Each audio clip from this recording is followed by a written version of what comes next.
Hello விவாஸ், நீங்க கேட்டுட்டு இருக்கிறது வெறு ரிவ்யூ. நான் தான் உங்க வெறு. நாம இன்னைக்குள்ள பார்க்க போறது மர்ஃபின்னு 2024ல எடுக்கப்பட்ட ஒரு கன்னட திரைப்படம் எப்படி இருக்கு அப்படிங்கறத அந்த விழா பார்க்க போறோம். இந்த படம் ஒரு சயின்ஸ் ஃபிக்ஷன் த்ரில்லருக்குள்ள ஒரு லவ் டிராமா அப்படின்னே சொல்லலாம். ஸோ எனக்கு இந்த சயின்ஸ் ஃபிக்ஷன் படம் அப்படின்னா அது எந்த லாங்குவேஜா இருந்தாலும் பரவாயில்ல, அதை நான் யோசிக்காம ட்ரை பண்ணுவேன். எல்லாருக்கும் இந்த ஹாரர் மூவி, கிரைம் த்ரில்லர் மூவின்னு ஒவ்வொன்றுக்கும் ஒருத்தருக்கு ஃபேவரட் இருக்கும்ல. அந்த மாதிரி எனக்கு சைஃபை மூவி அப்படின்னா யோசிக்காம ட்ரை பண்ணுவேன். அப்படி இந்த மூவிக்குள்ளே போனேன். எனக்கு பார்த்தீங்கன்னா பிடிச்சிருந்தது. கண்டிப்பாக உங்களுக்கும் பிடிக்கிறதுக்கு வாய்ப்பு இருக்குன்னு நினைக்கிறேன். இந்த படத்தோட கதை என்ன அப்படிங்கிறத ஃபர்ஸ்ட் பார்ப்போம். படத்துல வர்ற நம்ம ஹீரோ பேரு டேவிட். டேவிட்டோட அப்பா பேர் தான் மர்ஃபி. மர்ஃபி இறந்து போனதுக்கு அப்புறம் இப்ப நம்ம ஹீரோ தாத்தாவோட தான் வளர்றாப்ல. இப்படி அப்பாவோட பாசம் கிடைக்காம ரொம்ப தனிமையா வாழக்கூடிய நம்ம ஹீரோக்கு அப்பா கடைசியா வச்சிருந்த ஒரு ரேடியோவை ரிப்பேர் பண்ணி பார்க்கணும் அப்படின்னு ஒரு ஆசை.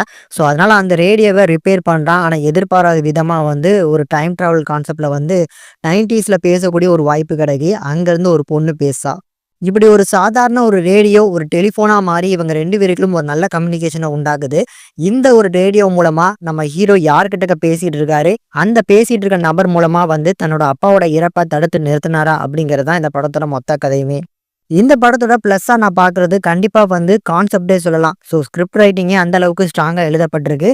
ஒரு டைம் டிராவல் கான்செப்டுக்குள்ள ஒரு லவ் டிராமா வச்சது ஒரு புதுசாவும் நான் பார்த்தேன். அந்த லவ் போர்ஷன்ஸுமே சூப்பரா பார்த்தீங்கன்னா ஒர்க் அவுட் ஆயிருக்கு. இந்த படத்துல மொத்தமா ஒரு 3 கேரக்டர்ஸ் ரொம்ப ஸ்ட்ராங்காவே எழுதப்பட்டிருக்கு. டேவிட், அப்புறம் மர்ஃபி, அதுக்கப்புறம் ஜனனி. இந்த 3 கதாபாத்திரங்களோட ரைட்டிங் ஆன் ஸ்கிரீன்ல அந்த அளவுக்கு ஸ்ட்ராங்கா இருக்கும். அந்த அளவுக்கு அவங்களோட பெர்ஃபார்மன்ஸும் ஸ்ட்ராங்காவே இருக்கு.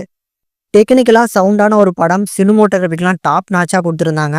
பேக்ரவுண்ட் ஸ்கோர் ஓரளவுக்கு சூப்பரா இருந்துச்சு. சில இடங்கள்ல இன்னும் கொஞ்சம் பெட்டரா பண்ணிருக்கலாம் அப்படிங்கிற ஒரு தாட்டும் ஃபீல் பண்ணேன். இந்த படத்தோட ஒரு சின்ன நெகட்டிவ் என்ன அப்படின்னா, கிளைமேக்ஸ் ஒட்டி ஒரு இம்பார்ட்டன்டான ஒரு சீன் வரும்.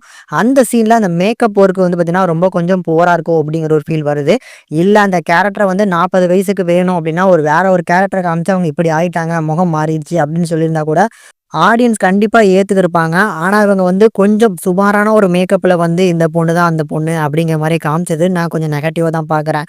ஒரு ஃபினிஷிங், ஒரு படத்தோட ஃபினிஷிங் எந்த அளவுக்கு அழகா இருக்கோ அதுதான் பாத்தீங்கன்னா படம் அந்த அளவுக்கு நமக்கு பதியதுக்கு வாய்ப்பு இருக்கு. பட் அந்த இடத்துல அதே பொண்ணை சுமாரான ஒரு மேக்கப்ல போட்டு காமிச்சதுனால கிடைக்கக்கூடிய அந்த ஹைப் பாதி தான் கிடைச்சிருக்கு அப்படின்னு சொல்லுவேன். இதுவே ஒரு 40 வயசுக்குள்ள ஒரு பொண்ணை காமிச்சு இந்த பொண்ணு தான் அந்த பொண்ணு இப்ப இந்த மாதிரி இருக்காங்கன்னு காமிச்சிருந்தாங்கன்னு வச்சுக்கோங்க, இந்த படத்தோட ஹைப் இன்னமும் 2 மடங்கு கூடி இருந்திருக்கும். பட் எனிவேஸ் ஒரு மஸ்ட் வாட்சபிள் மூவி தான். கண்டிப்பா மிஸ் பண்ணாம பாருங்க. உங்களுக்கு இந்த டைம் டிராவல் கான்செப்ட்ல ஒரு ரொமான்டிக்கல் த்ரில்லர் படம் பார்க்கணும்னா இந்த படம் உங்களுக்கான படம். இந்த மர்ஃபி அப்படிங்கிற திரைப்படத்துக்கு நம்ம சேனல்ல கொடுக்க ஒரு ரேட்டிங் என்னன்னா 5க்கு 3.9 வரைக்கும் ரேஷியோ கொடுத்துருக்கோம். உங்களோட ரேட்டிங் என்ன அப்படின்னு மறக்காம கமெண்ட் செக்ஷன்ல கமெண்ட் பண்ணுங்க.